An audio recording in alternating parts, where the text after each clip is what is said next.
That's good. Hey guys, Chance Williams here. Going live here on Facebook to talk to you about a few things. And the main topic of the story is how to increase your paycheck while you're working for somebody. Also, how to make your bosses a lot more happier when things seem to be going awry. So what we got to do is, first off, I've definitely got a special guest today. I'm going to have her come in and speak with y'all about pretty much the same thing that we're trying to get through to you guys out there who are working to be technicians or not wanting to be technicians but maybe wanting to become a technician. I guess one of the biggest things is becoming a technician is the investment in tools and equipment. The second biggest thing that you can ever have, which I think it should be the first, is your knowledge. But it comes with experience and raising the hood of a car and going underneath it and doing what you're supposed to do every day. Now, I love rocking, so I'm sitting here on my porch today and thought it would be cool, just to give y'all a shout out and understand who I am and basically where I've come from. I come from nothing pretty much, and I've built a life for myself through automotive, and it's been really good for us.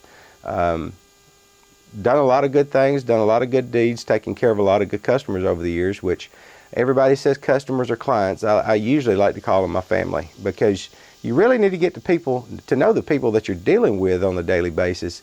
They're the ones that they're putting their trust into your hands to see to it that they make their trips daily safely with their family. If you're very incapable of doing the job, just say no. If you've got somebody in your shop that you trust 100,000%, bring it in and let's do it, get it done. Fix them. Make sure you fix them right the first time. And whoever came up with that metaphor is basically a genius, right? Fix it right the first time. And it's tough to do those things. Automobiles, especially if you work in an independent repair facility, is so hard, so tough that you can end up running yourself out of business, or you can run yourself in business and have more than you can ever do. One of the top things on my priority list is be very, very honest. And as it goes down from there, you need to know what you're doing in order to make sure that those repairs are successful and your customers are happy. Now, how do we, as technicians, well, let me back up a hair. It's not like it was 35 years ago. I started off at $8 an hour, flat rate. Now, a lot of you guys can agree with me on this. So I get some little tech school training. I quit school in 8th grade, so I had to figure out who I was and what I wanted to do. Well, I met this wonderful lady about 35 years ago who decided that I was her man. Well, it kind of worked out good, so we've been together ever since. But anyway, I walked in one day after going to work for Mazda and saying, yeah, I got a job. So how much they pay you? $8 an hour. Oh, okay. Then all of a sudden the tool truck comes around, and now I got a $25 payment coming out weekly on that. She like to flipped and lost it. What she couldn't understand is how I got paid. Wasn't by the hour, it was by per car, which turns out to be extremely profitable if you're good at it. But she couldn't wrap that around her head, how I could be paying out that kind of money for those kind of tools and us trying to make a living with a kid. Well, as years went by, she understood, she saw. She still fusses from time to time because she's very strong-willed, very hard-headed from time to time. Still sees the value in what I do and what I purchase to make my customers and my job a very good success. So right now, with no further ado, I'd like to bring her in here, and I'd like her to speak with you guys and tell you the same thing that I'm telling you about some things that we go through on a daily basis as business owners. And we have been in business for over 25 years. I have been a technician for, I'm pretty sure, maybe 35, maybe a little over 35 years. I've been doing it literally since I was 12 years old. Never walked away from this profession. But without further ado, my wife, which she can't stand, by the way, me saying my wife, she tells me she has a name, and her name is Barbara. Miss Barbara Williams, will you please step in? Come on in. Have a seat, darling. Thank you, my dear sweet husband. All right, guys. So this right here is my rock. She's everything to me, and then and beyond. She's the one that keeps me grounded, and I know you guys out there know and have something like her basically sitting there and keeping you grounded too as well. So I'm gonna ask her a few questions without even listening to me. Don't even pay me no attention. This woman right here is one of the smartest women I know, which I've never told her that, but it's out, okay? She knows. Okay, you're happy. She knows that she is, as far as I'm concerned, the one of the smartest women I know when it comes to managing money and hanging on to money. So that's the first thing we're going to talk about. So how do you do it, Barbara? How do you hang on to every dollar, make it scream when you start spending it? How do you do it? Yeah, how do you do it? The biggest thing is you have to realize what you need, what you don't need. You need to tell him. What's important, what's not important. Yep. And unfortunately, the tools are important. Tools are important. Hey, you Harbor Freight junkies out there. One of you was fussing the other day. How do I get my wife to understand? If you make a living at it. Understand. She will never understand. That's it. She will never like it. You just need to talk to her and help her understand how it helps you in your daily life. What about, say, like $13,000? $13,000. Well, let's see. First of all, I fuss about it. We analyze it. We talk about it. We never go out and spend it. She wants to be on camera. We never go out and spend it without discussing what the piece of equipment is for, if it's going to be profitable. Oh, so you have, well, we have. What we have is a communication it's kind of a communication line, but at the same time it's written. If it isn't written, it isn't true. So if I need a piece of something, most of the time I don't write it, then I'm told to write it. So I write it down, I give it to the financee, she works it in, or we work it in later. So that's a pretty cool rule, huh? Just write it down. That's right. Just write it down. All right, so that's kind of one of the forethoughts of how you kind of control your money. One of them. But let's just tell them, just off the top of your head, how many accounts does it take to run a business? Just how many? Just right off the top of your head, how many accounts? Bank accounts? Yeah, for daily business activities. Oh God, I have 8, 9. Y'all hear that? More than that? Do y'all hear that? 8, 9? Where are y'all putting y'all's money, and how do you pay your bills? If it's different for a technician and an owner, a technician or a family. Let me back up. We're talking about being a business owner right now. We're fixing to move forward to the tech part of it, but go ahead. Even a family needs to have multiple accounts, even if they're not a technician. Did y'all hear that? They need to have a main account where all the money goes into. And then they need to have accounts like your savings account and your bill account. The bill account is all your expenses come out of. And I think one of the biggest things is, and I think Miss Barbara will agree, for you younger people, don't get started late in life like us. No. You need a retirement account. Absolutely. Right? Absolutely. We got started probably about 25 years too late. Yep, we kind of did, but we're okay. I am not in the technical. Everything that I learned over the last 25 years. I am a certified nursing assistant. That's where my calling is taking care of people. I still take care of people, just in a different fashion. Well, it was like this. I'm going to tell you what happened. It's in a nutshell. I went home one day. She said, how'd your job go? I said, I opened up a business. You going to come to work for me? I ain't going to tell you what she told me.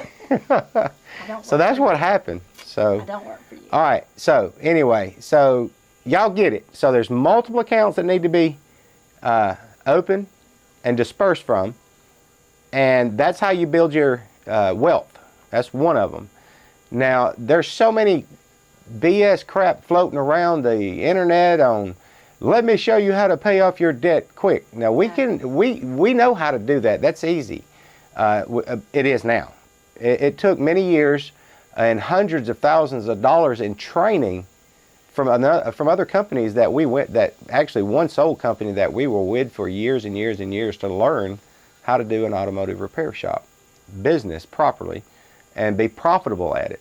All right. So anyway, so that's one aspect of being a business owner and some of the finances that actually are involved in that. So the next thing, what's one of the next tricks to being very successful in opening and operating a business, an automotive repair shop? What I guess one of the things what I would say is, what would you allow your wife, your daughter, your son to travel to walk into a facility and be very comfortable in, to get their cars repaired? Are you talking about how I would actually pick a repair shop? How would you pick a repair shop? Me personally, the outside, if it's nice, clean, neat, tidy. Yep.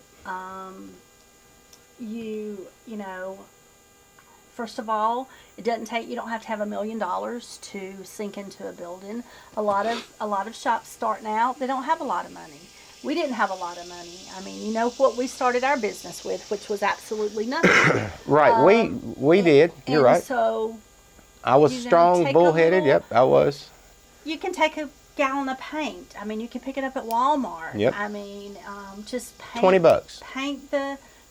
If there's well, that was something, before the fix pandemic. Something. Yeah. If you have a reader board sign outside, yep, that's doesn't have anything on it, use it. My suggestion is use it. I mean, you thank your first responders. You just you do something that gets people's attention. You thank the teachers. Yep. You tell everybody be safe on their back to school travel. You use it for also welcoming a new employee into the shop. Yep. When you get a new guy in the shop, you just say, "Hey, stop by and meet Stephen." There We're you gonna go. say Stephen.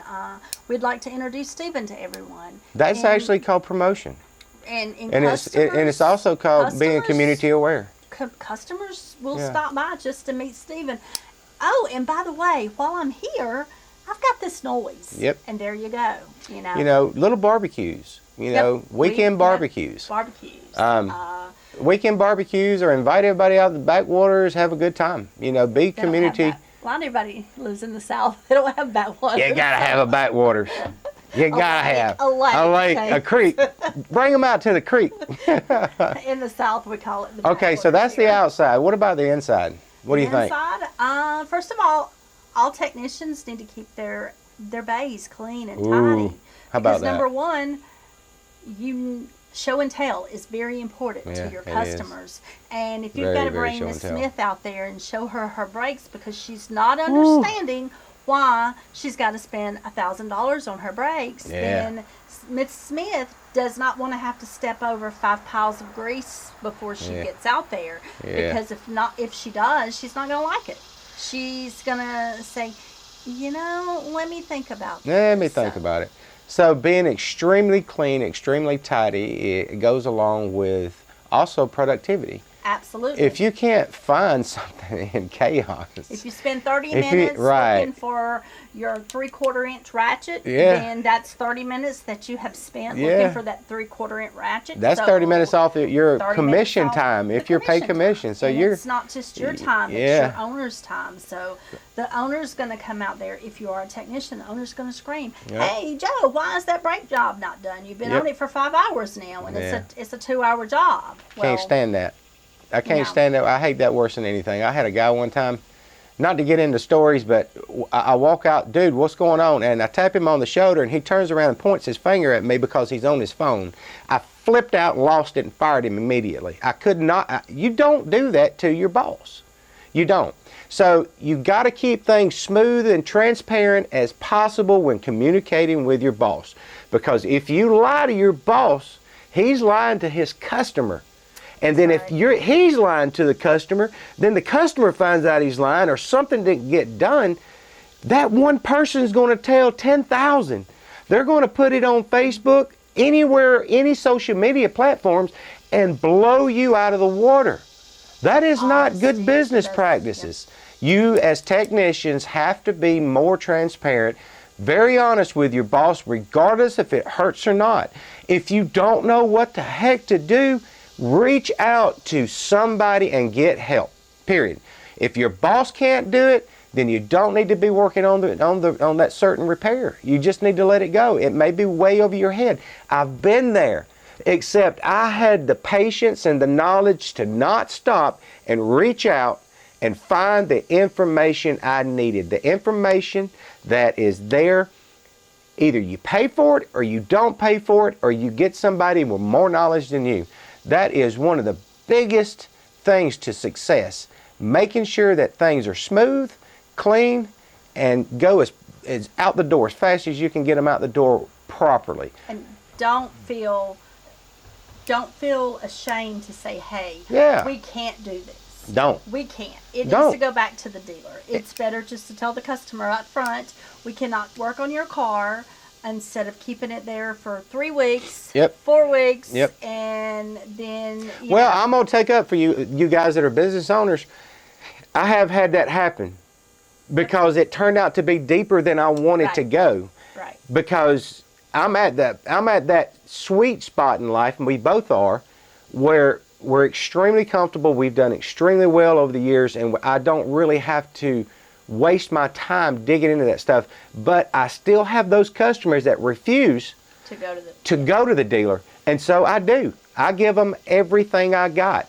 I pull every resource from the book and do what I got to do to get my customers fixed. And they honestly don't give a rat's tail what it costs. Well, okay, they do within reason, okay? But that's pretty much how that happens.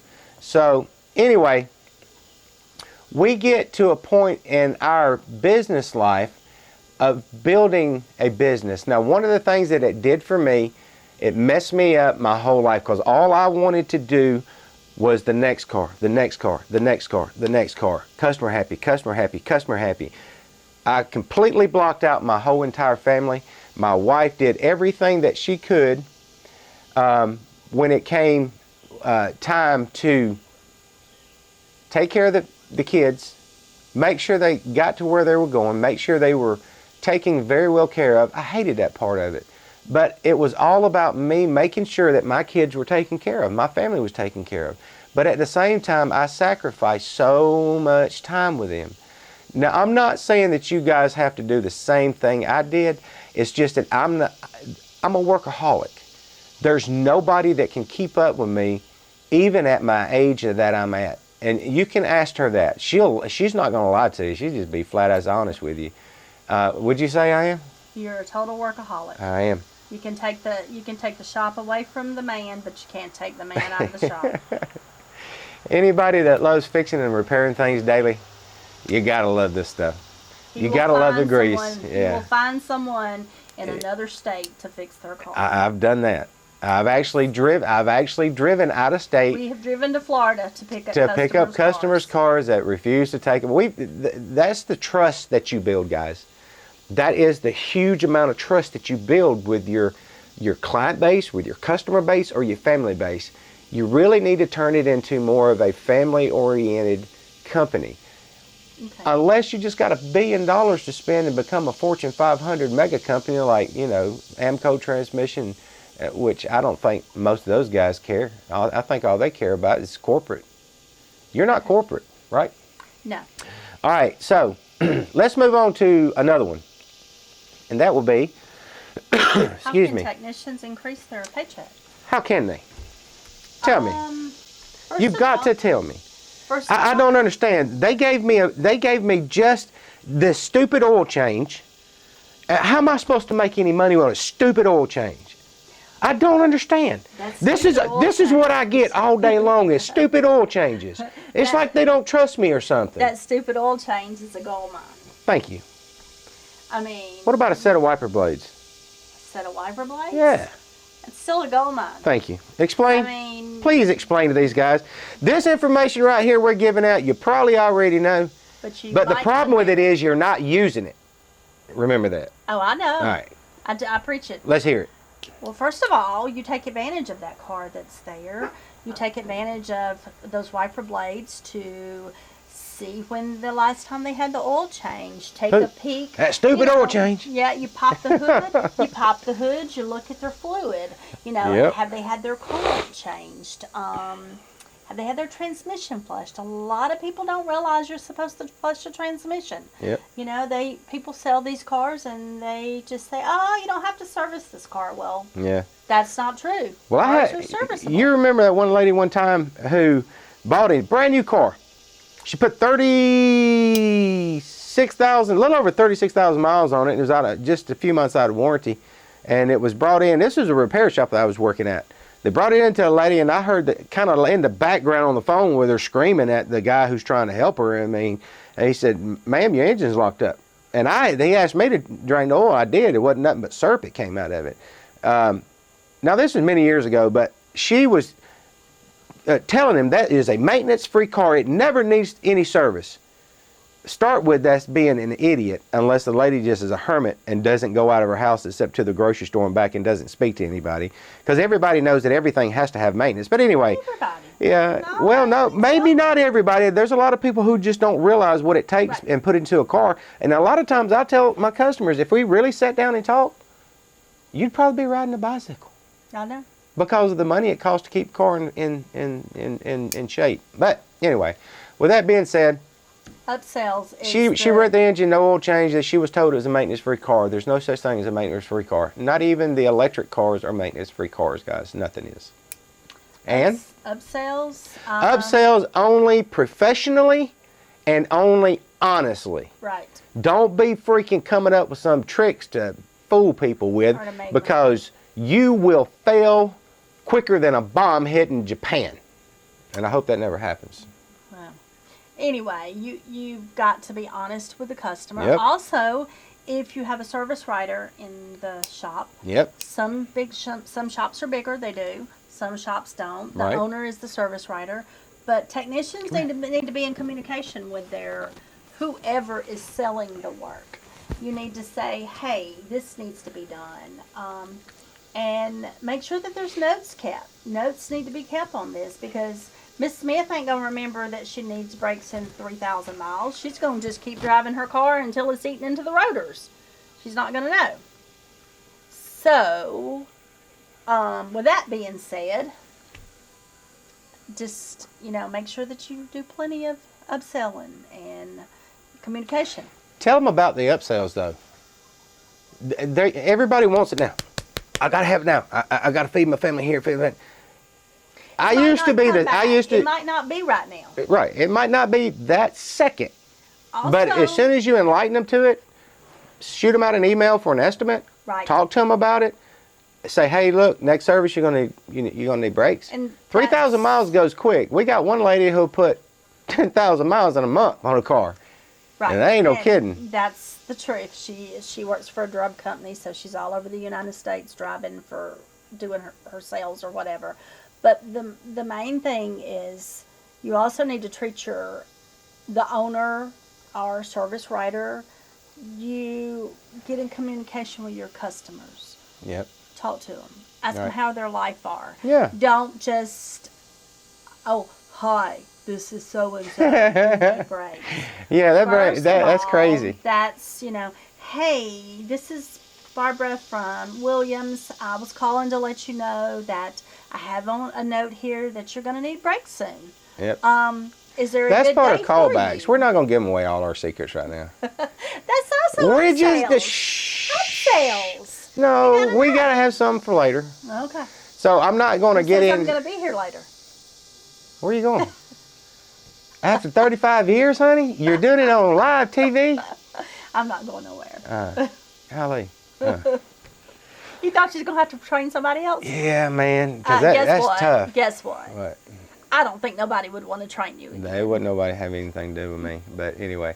You're All right, untrainable so at this point. that's some few tips on being a business owner. That's some pretty valuable, I think, very valuable information. What do you think?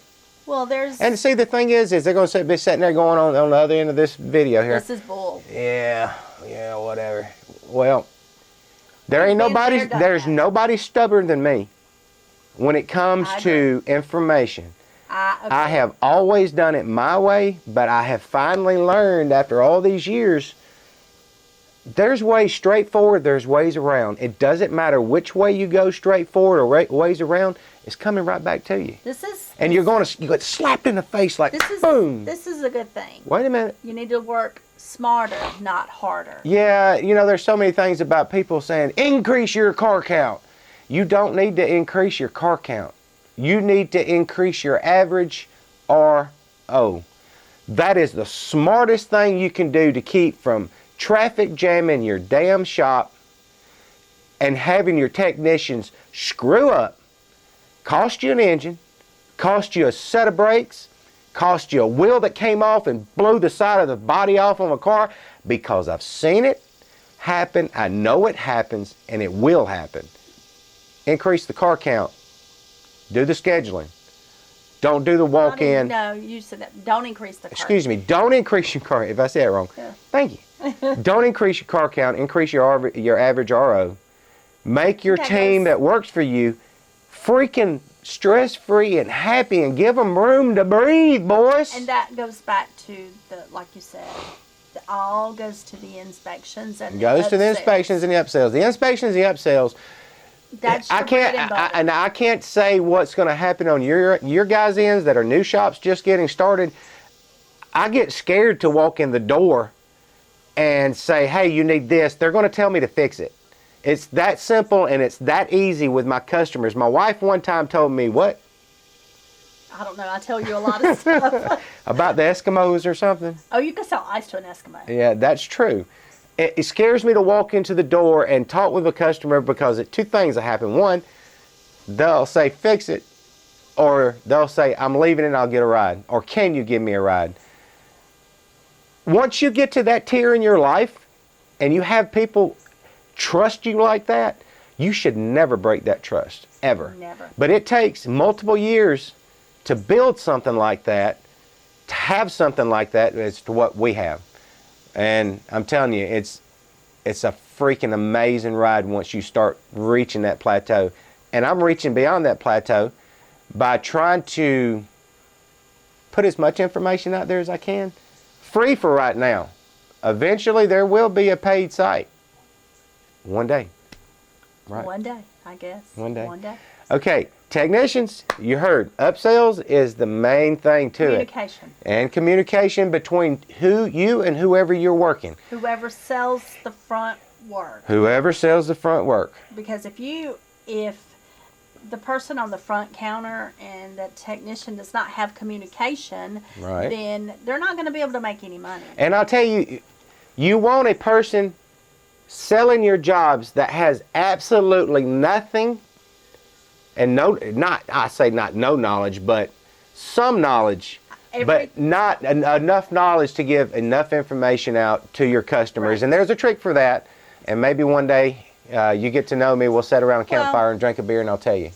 The thing about that is you don't have to know. I didn't know anything about cars. I remember the very first day that we opened our business. And what year was that? 1997. And it was July. I was sick as a dog on the couch. I don't know what it was. I was losing hard to open our business, and by the way, came and you're like, okay, now go get us some work. I'm like, what? Me? That goes back to starting a business. Me and this woman right here, we didn't know anything. We didn't know jack, Terry, or nothing. Okay, I knew how to repair cars. And she knew how to pay some bills, but she didn't know the whirlwind of it, the business end of it, as they say. But the problem is $25,000 is what me and her put our house up for, and it was sink or swim.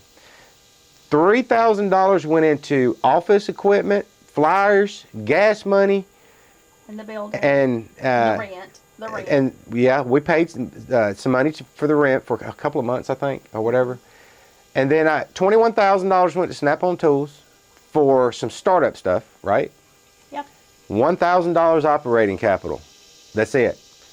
And I'm going to tell you, there's a lot of horror stories about what we've been through, Yep. and we can tell you about that another day. But, okay, number one, recap. So you get into your technicians that are whining and crying about, they gave me a freaking oil change.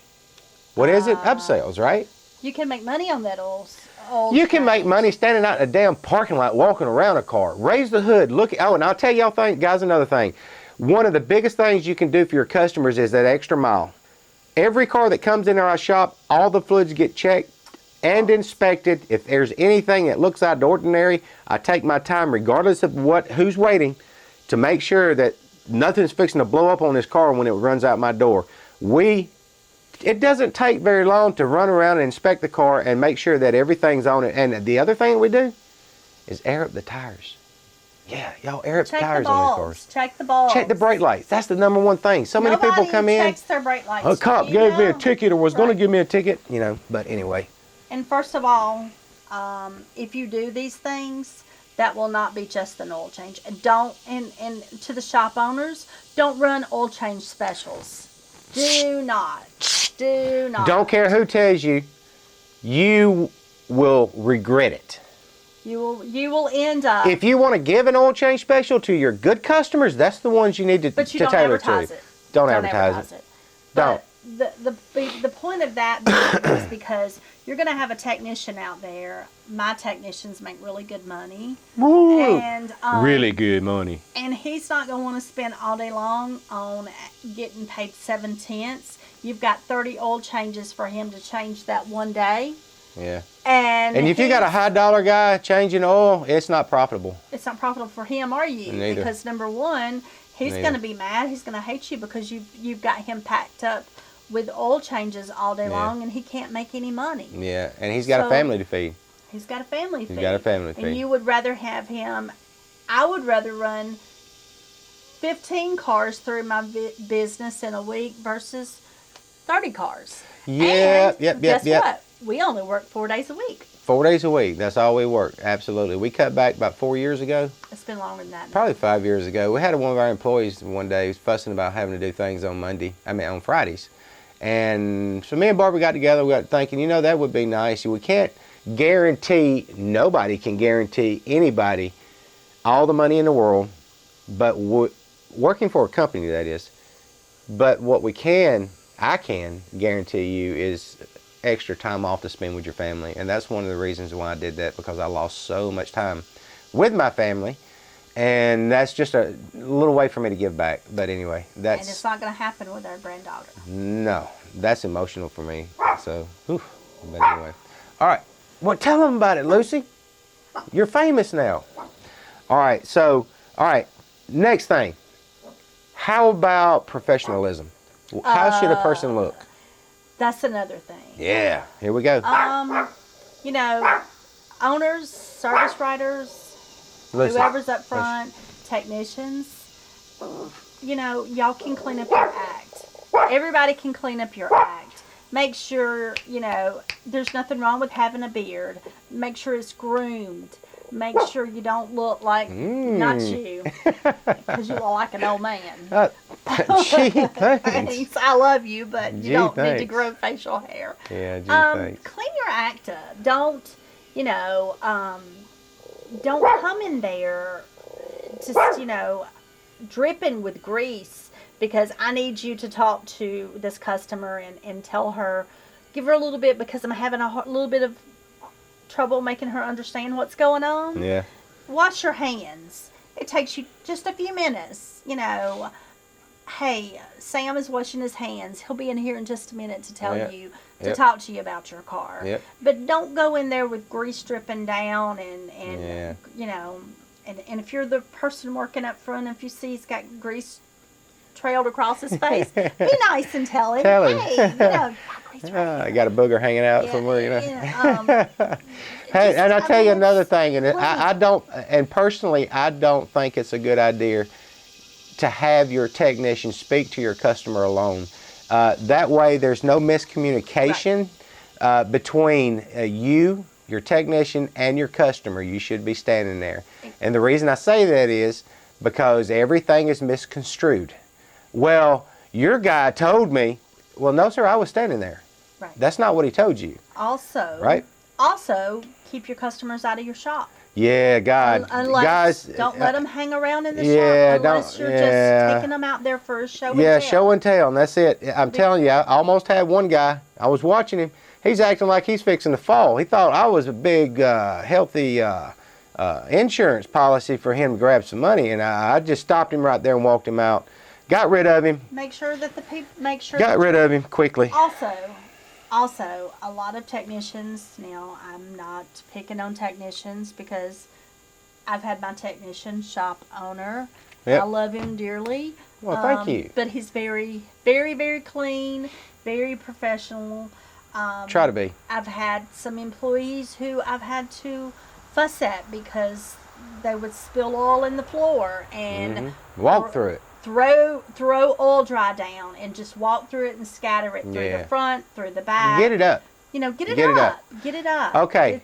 It all goes back. That's a safety hazard. Exactly. Right there. The fire department walks in and sees that. Oh, that's a big fine right there. So, you know, everybody can clean up their act. Yep. And that makes it makes everything profitable. It just makes it a happy place, a happy workplace. All right. So here's the next thing. One of the last tips I'm going to give you guys today, because I'm not going to tell you everything and I'm not going to give you away all my secrets. I have secrets. You do. I do. Everybody's got secrets, but mine are good secrets. Here's the last thing that I'm going to give you guys out there. So, depending on your bay count, how many you have, me personally, I have 10 stalls, 10 bays, just barely under 10,000 square foot building. Any of you guys look at my personal profile, you'll see my building in the background with my lovely wife in there.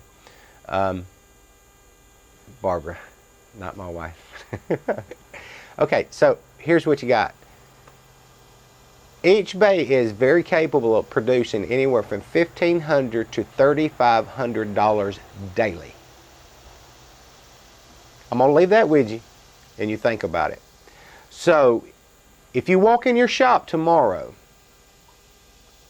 and you look around your shop and you see some motorcycles hanging out, you got a bunch of tools and equipment that's junk and ain't used, just taking up that bay, think about how much money that bay is wasting sitting there, right? So what would you say to that? Goes back to keeping everything nice, clean, and tidy. Clean it up, bottom line. Throw it out. Well, do you think this is a pretty good interview? What do you think? I don't really know. I think so.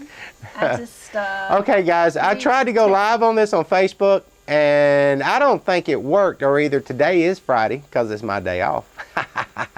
That's me. That's her. But I'm a workaholic. I got a lot of stuff to do. I got a lot of stuff to do here. And matter of fact, I got an engine I'm pulling out of a Ford 5.4 that I actually went live with, and a lot of people are still interested in how to diagnose it. So before I rip the engine out of it, I'm going to go live and try this one more time, or I'm actually going to do a video and show you guys why I am pulling the engine out and why it is getting a new engine, and how easy it was when you have trust and communication with your customers to bag an $8,000 job just like that. Simple. Or I think we did a couple of $22,000 jobs that I really didn't want to, but we did it because the customers, they just wouldn't go anywhere else, and that's a good thing for us. And I love my customers, and actually I have a few customers, but I think the majority of the people that we have gained under our nest for the last 25 years are family. I've been over to the house, cut the grass. I've helped them with, you know, I've got Bobcat. I've taken stuff out and do some driveway work for them. Hey, it didn't cost them anything because I love them. I'm a helpful guy. I give you the shirt off my back, but don't mistake my kindness as being weak. I will tell you that, and she'll tell you that quickly. All right, so I think I don't want to give them no more information. What about you? Is there anything you want to say? As an ending, I'll let you end it. Just, you know, I just think that the shop owners and technicians need to Yep. sit down weekly Weekly. and they need to talk. They need to I communicate. just said you don't need to give all the information out. But that's Well, okay. that's the thing. We'll bring that up. You Because should we have need weekly to. meetings and you should You have need to goals and know. targets, right? Everybody should be on the same page. You know, if your technician is not happy, he's going to be the next person that's on that tool truck looking for a job. Let me tell you another thing, and I'll tell you this, and I mean it from the bottom of my heart. You can't make every technician happy. That's true. There are so many of them that's going to walk in your door. I hired this one guy, man. Oh God, on paper he was like unbelievable. He gets there, and at the time we had all these people that worked for me, and we had a procedure where, and I'm gonna tell you another. You can take it however you want. We have a drive procedure. So the technician gets it, fix it. He drives it. If he's happy with it, turns the ticket in. Then we have another person that looks it over and go, okay, well this is what he fixed. Let's go see if it's fixed. Then they go drive it. The last person to drive was always me. If I was satisfied with it, then I called my customer. So it was 3 times I took it into account that I want this car gone. I don't want to come back. I don't want to have any issues because number one, I have a high temper. Not as bad as it used to be, but I lose it so fast. So I always wanted to make sure it was a perfect drive. If there was a problem, I would catch it within those 3 drive cycles, right? So after we got through and done with all that stuff right there, I was happy and I called my customer and I tell him come get it, right? Mm-hmm. That's the way it happened. So that's the last bit of information I'm giving right now. Okay. Goodbye. Okay, guys, this is, I'm sorry, number one, that live didn't work, but today is Friday, but I did We record didn't this. think about it. Yeah.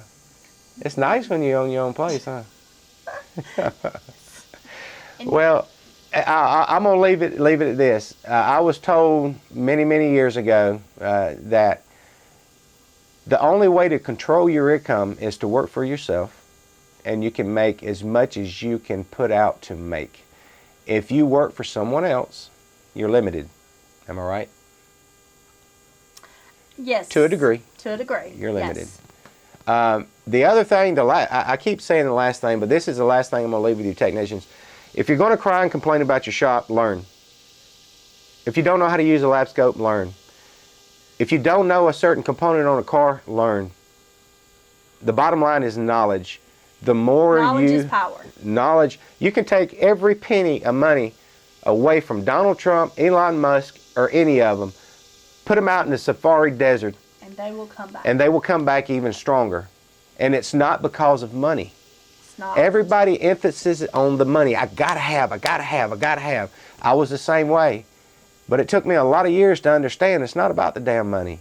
And I started telling myself that. It's not about the money. Money. It's about peacefulness, making me sleep at night, and helping me through my day. And I knew the money would come. And it comes in abundance sometimes, guys. Just remember that. What do you think? I think. Amen. That's right. Yep. All right, guys. Chance Williams, Chance Shop Talk. This is the lovely Miss Barbara Williams. And I might come back. Go turn the camera off. Go turn the camera off. All right, guys, take care. I will upload this and send it to you guys, and I hope you get a kick out of it. Thanks.